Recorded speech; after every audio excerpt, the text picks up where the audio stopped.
Hello, my dear viewers, again. This is Jack Skellington, the Pumpkin King of Halloween Town, once again. And he has joined, and he is once again filling for Chase Dynamite while he's busy with watching movies. Last time we reviewed Frankenweenie, what is considered one of Chase Dynamite's personal favorite Halloween films now.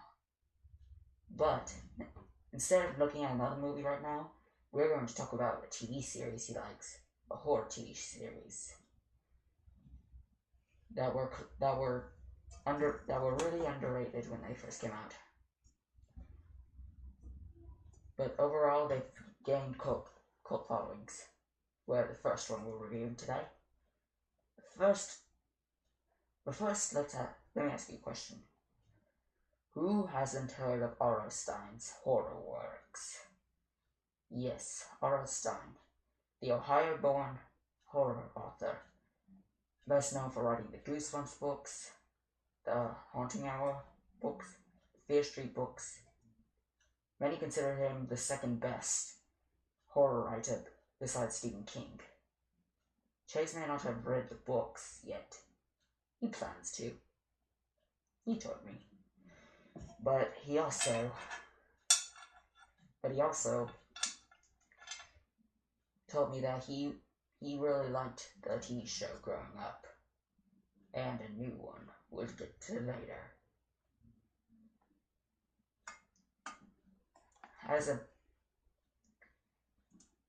Chase first heard of Goosebumps while at one of his relatives' house. He saw a commercial for it coming to DVD. It looked interesting. Scary but interesting, he told me. And he said to one of his relatives that he wanted to have one.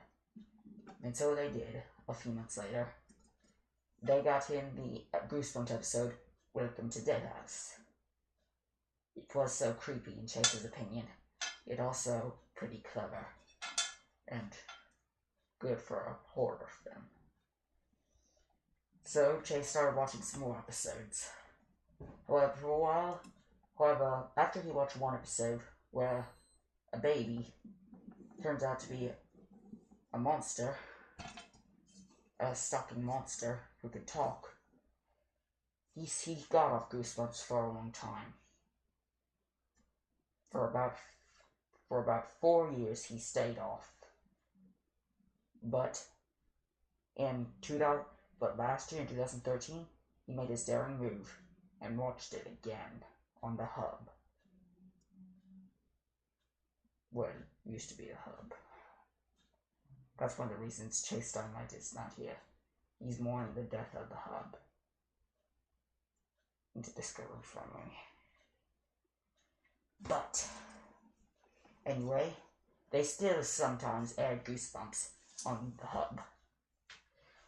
After watching more and more episodes,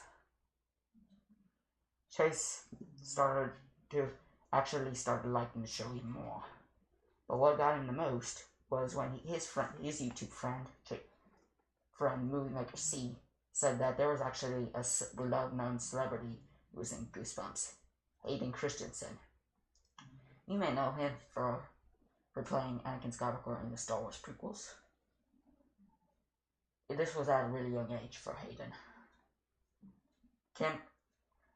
His friend, Movie Maker C, really liked that episode, so Chase went to see it, and he wasn't disappointed. He also got more interested when he saw the haunted mask, which is actually really heartbreaking. Then he watched Stay Out of the Basement, which was really creepy. In his opinion, not mine. I love creepy. Also, he finally watched Night in Terror Tower. And then Chase got really into Goosebumps. He doesn't know if he is probably going to read the book someday, he told me. Let's move on to why Goosebumps is so good. First of all, he thinks the acting is superb.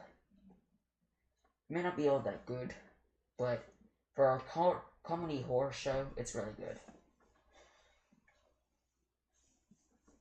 this also started some of the kids' acting careers, especially Hayden Christensen's. Since he started acting in the 90s, and he was about 13 or something, or 16. Another thing Chase likes about it is the twist endings. There aren't always twist endings. Sometimes a few times they're happy. Kinda. But sometimes, at the end, when it looks like they won, finally there's a twist ending that the monster has done something. After watching this, Chase really loved it. But what he realized most about it, after finally watching Nightmare on Elm Street, was that all those twist endings were a callback to Nightmare on Elm Street. But for example, the first one, when it looks like the teenager finally won the battle against Freddy, they suddenly got captured and the mother got pulled in by Freddy. Chase made the immediate comparison. Okay. Now, Chase also likes the visuals. They're really impressive for a horror comedy show. Some people say they're mediocre, like Huey Lewis, which Chase really disagrees with. They look pretty impressive. Also, some of the creepy elements in this, they're really phenomenal. Some of them even give Chase goosebumps. I said it, didn't I? But let's not forget the number one reason. The music. Chase really likes the music in this. Especially the opening intro.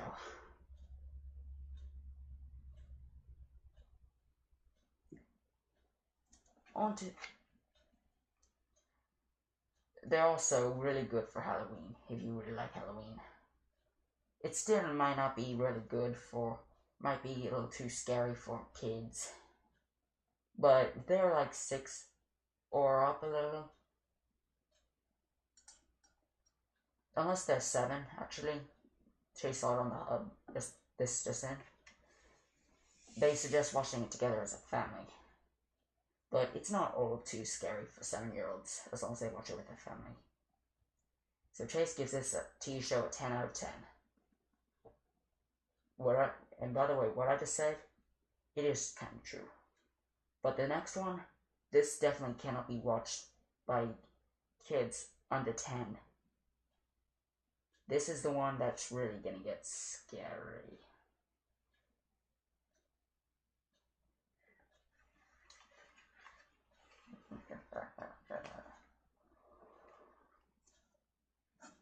Let's move on to the 2012 series, based on another series of R.L. Stein's books. R.L. Stein's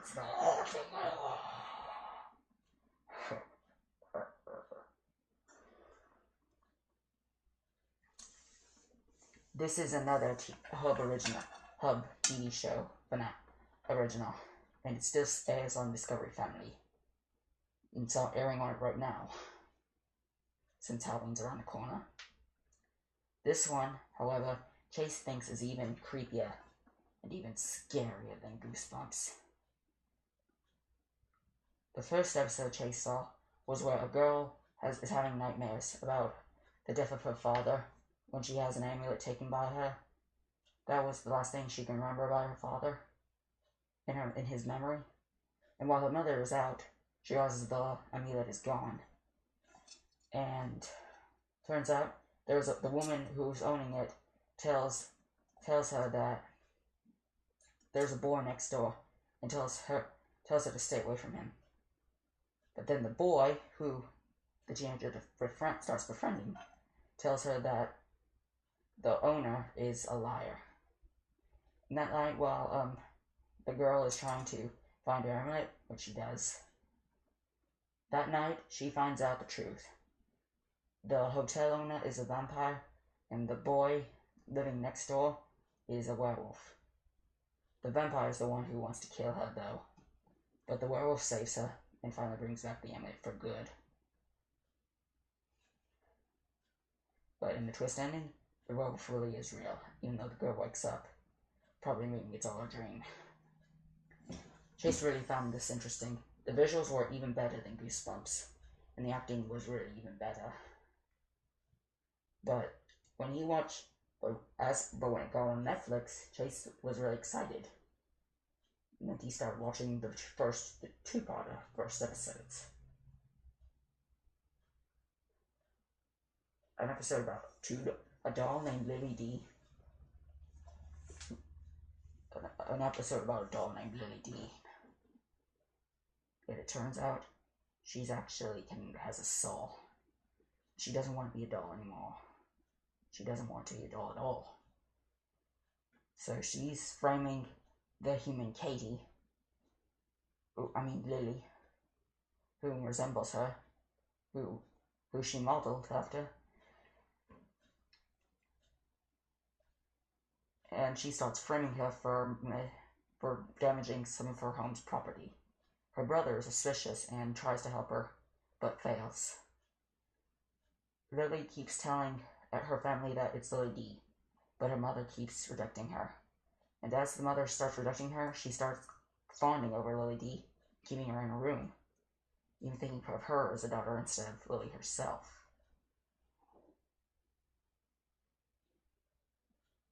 And as it progresses, Lily starts getting headaches.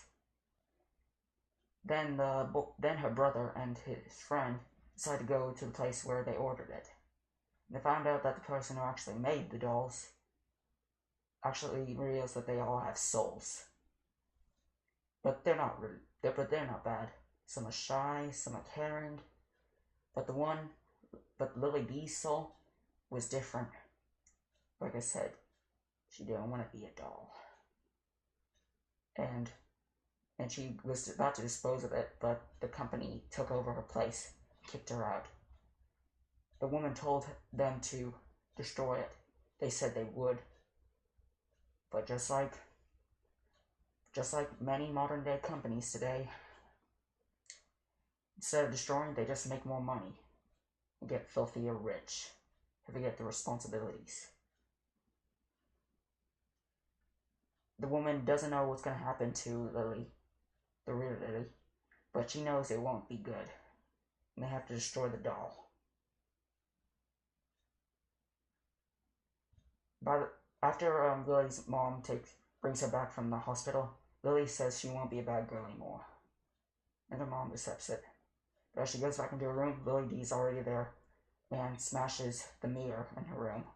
Then the mom comes back, then takes to Lily D. And then Lily starts transforming into a doll herself, resembling Lily D. And Lily D transforms into Lily herself, and realizes she always hated her.